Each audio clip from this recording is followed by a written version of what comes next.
Okay, here's a video tip from the recent UFC event where Donald Cerrone was taking on Jeremy Stephens.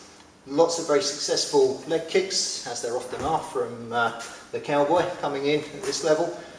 Very typically he'll drop the rear leg round kick to the leg, to the outside of his opponent's leg if they're both in the same stance. We're both in a left leg orthodox stance from here, and he'll disguise it behind the punches very nicely. That's a relatively standard technique for us, particularly dropping in the right hand straight from the back and driving the leg kick behind it.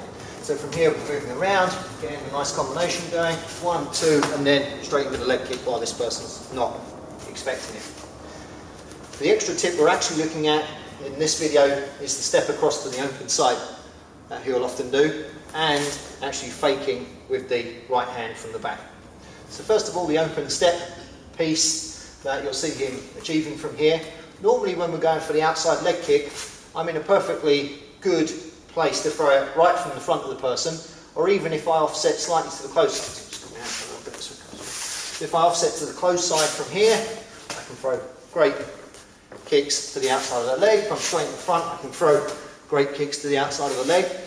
The trouble is they're quite shallow if we're kicking out this side. So if I'm off this side or in straight in front, and I go to leg kick Charlie and he shifts, it ends up being a very shallow kick from there. It's also, if he sees it coming, quite easy for him to just defend with the leg work itself. So just to step off and out the way, bang, from here, because there's not much depth to the kick. What Donald Cerrone is able to do a lot of the time is get real depth to the kicks, and so even when the person's attempting to backpedal and do really good footwork to get out of the way, he's still got enough depth to the kick where it catches the person. And the extra piece is the little step into the kick from here. So what he's doing is stepping across to the open side and forwards. So as he's coming for this kick, rather than just throwing it straight off the punch from here, he's stepping off to this open side from here.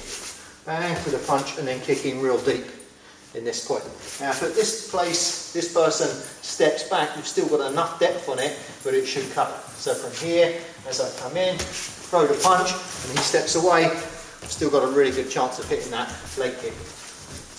If he stands ground, it's nice and deep anyway, bang, I can just get the same kick coming in. So stepping off to the open side as you're throwing the punch, not before you're throwing the punch, as you're throwing the punch from here gives you extra depth to that kick and makes it more difficult for this person to defend. The slight extra piece we're going to look at from here, again, the tactic that he was using on the night was to fake with this hand up here.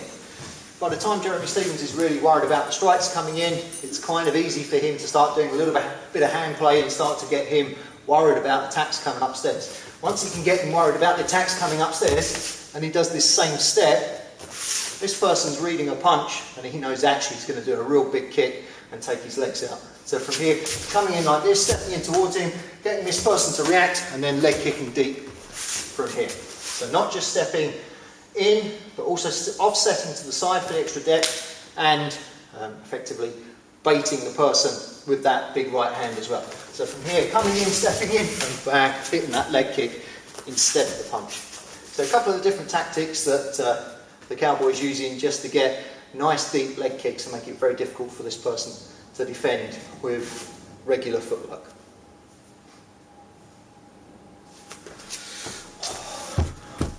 Stuttering tonight.